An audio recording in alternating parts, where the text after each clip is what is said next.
అందరికీ నమస్కారం. Stories by అను ఛానల్కి స్వాగతం. మీరు వింటున్నది మొక్కపాటి నరసింహ శాస్త్రి గారు రచించిన బారిస్టర్ పార్వతీశం నవల.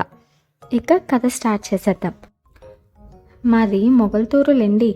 మొగల్తూరు అంటే ఏమనుకుంటున్నారో, చరిత్రలో చాలా ప్రసిద్ధికెక్కిన మహానగరం.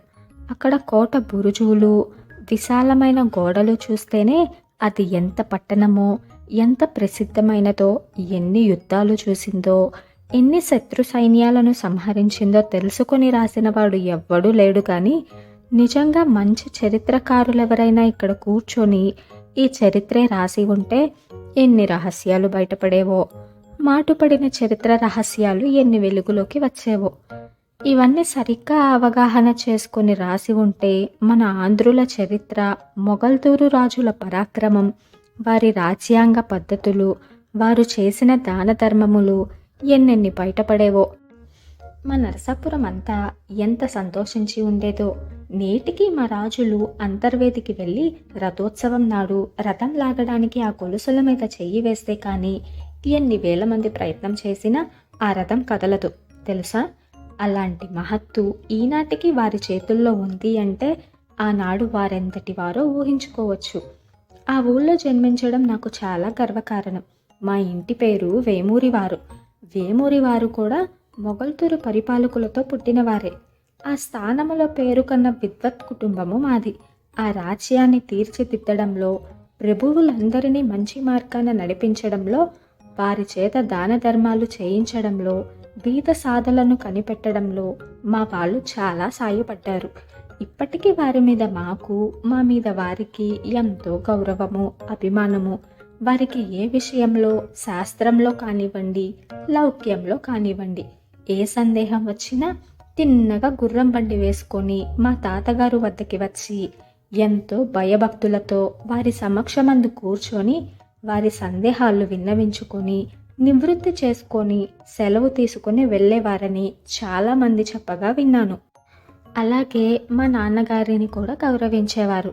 ఇంకా నేను పెద్దవాడినైతే నాకు అటువంటి గౌరవ మర్యాదలే జరుగుతాయని నా తోటి వాళ్ళంతా అంటూ ఉండేవారు. సరే, దానికేంలేండి, ఇది ఎప్పుడో జరగబోయే సంగతి. నేను చిన్నప్పుడు 5-6 క్లాసుల వరకు అక్కడే చదువుకున్నాను. మా గురువు గారికి అక్కడ అంతమంది పిల్లలున్నా నేనంటే ఎంతో ముద్దు. నన్ను దగ్గర కూర్చోబెట్టుకొని ఎంతో సరదాగా నా చేత అక్షరాలు దిద్దించడం నాకు బాగా జ్ఞాపకం. 4వ క్లాస్ అయిన తరువాత నన్ను చదువుకి నర్సాపురం పంపవలెనని మా నాన్న ప్రయత్నం చేస్తుంటే నన్ను విడిచి ఉండలేక, అంత దూరం పంపవద్దని, నాకు భోజన సదుపాయము బాగుండదని మా అమ్మ పట్టుపట్టడం చేతను మరొక 2 ఏళ్ళు మొగల్తూరులోనే కాలక్షేపం చేశాను. మా అమ్మ మాట ఎలా ఉన్నా ఆ ఊరు విడిచిపెట్టడం అంటే నాకు ఏదో బెంగ, భయము అనిపించేది. నాకు ఇక్కడ బోలెడంత స్నేహితులు, వాళ్ళందరికీ నేనంటే ఇంతింతని చెప్పలేని అభిమానం. ఏంరా పార్వతీశం, నువ్వు వెళ్ళిపోతే ఎలాగురా, నిన్ను విడిచి మేము ఉండలేంరా, మేము నీతోటే వచ్చేస్తాంరా అనేవాళ్ళు. నేను నవ్వుతూ, ఏడిసార్లేండి, నోరు మూసుకు చదువుకోండి ఇక్కడేను, వెర్రి వెర్రి వేషాలేయకండి. నేను నర్సాపురం నుంచి పై చదువులకి ఏ రాజమండ్రియో మద్రాసో వెళ్తాననుకోండి, అక్కడికి మీరెలా రాగలరు? ఎవరుండే చోటు వాళ్ళు ఉండాలి కానీ అందరూ అన్ని చోట్లకి వెళ్ళగలరా ఏంటి అంటే, ఎందుకు రాలేమేమిటి అని ఒక మిత్రుడు ప్రశ్నించాడు. నీ మొహం, ఏమాత్రం వస్తావో చూస్తాను. నేను అమాంతం ఈ కాలువలోకి దూకి ఈ పక్క నుంచి ఆ పక్కకి ఈదుకెళతాను. చేతనైతే నన్ను పట్టుకో చూద్దాం అంటూ కాలువ వైపు పరిగెత్తాను. వద్దురా బాబు, నీతో మాకు పందమేంటి? నీ సంగతి వేరు, నీ సందర్భమే వేరు. ఈ పందెం కోసం నువ్వు నీళ్ళలో దిగితే మీ నాన్న మమ్మల్ని అందరినీ చంపేస్తాడు, ఇంకా ఊళ్ళో బతకనివ్వడు. రా పోదాం ఇంటికి అని నన్నేదో గొప్పగా ఊరేగించి తీసుకెళ్ళినట్టు నవ్వుతూ, కేరింతలు కొడుతూ సరదాగా తీసుకెళ్ళి మా ఇంటి దగ్గర దిగపెట్టారు. వాళ్ళందరికీ నేనంటే అంత అభిమానం. వాళ్ళకే కాదు, ఊళ్ళో అశేష జనానికి ఎందుకో నేనంటే అంత అభిమానం. ఏ ఆటలోకి వెళ్ళినా నేను గెలుస్తుండేవాడిని. ఏ జామి తోటలోకి వెళ్ళినా, ఏ మామిడి తోటలోకి వెళ్ళినా అక్కడ యజమానులున్నా, నౌకర్లన్నా నాకు బోలెడన్ని కాయలు కోసిచ్చేవారు. నా తోటి కుర్రవాళ్ళు ఎవరైనా పొరపాటిన ఒక్క కాయ కోసుకోపోతే హడలు కొట్టి పంపేశారు. ఇలా మగాళ్లే కాదు, ఆడవాళ్ళందరికీ కూడా నేనంటే ఎంత ముద్దో, ఇప్పటికీ తలుచుకుంటే ఎంతో సిగ్గుగా ఉంటుంది. నా పుట్టినరోజు వచ్చిందంటే చుట్టుపక్కల ఉన్న ఆడవాళ్ళందరూ పేరంటానికి వచ్చి వెళ్ళేటప్పుడు అందరూ నన్ను ముద్దెట్టుకొని మరీ వెళ్ళేవారు. నాకెంతో అసహ్యంగానూ చిరాగ్గానూ ఉండేది.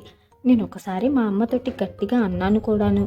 ఏంటమ్మా అసహ్యంగాను, వీళ్ళందరూ నన్ను ఇలాగ ముద్దులెట్టుకోవడం ఒళ్ళు మండిపోతూను, నేనేమన్నా ఆడపిల్లని అనుకుంటున్నారా ఏంటి? ఇలా అయితే ఇంకో నేను అసలు వచ్చే ఏడు పుట్టనే పుట్టను. నువ్వు పుట్టినరోజు చెయ్యవద్దు, నాకెంత చిన్నతనంగా ఉందో తెలుసా? అందులోనూ మరే ఈ విధవ వాళ్ళంతా కూడా ముద్దెట్టుకుంటారేంటంట. వాళ్ళలా ముద్దెట్టుకోవచ్చటే అమ్మా, వాళ్ళు విధవాళ్ళు కదా, మడిగా ఉండద్దు అన్నానోసారి. మా అమ్మ వాళ్ళు వీరకపడి తెగ నవ్వి మరీ ముద్దు పెట్టుకున్నారు. నా చిన్నతనంలో అలా ఎంతో సరదాగా అన్నీ జరుగుతుండేవి. తరువాతి వీడియోలో కలుద్దామే. ధన్యవాదాలు.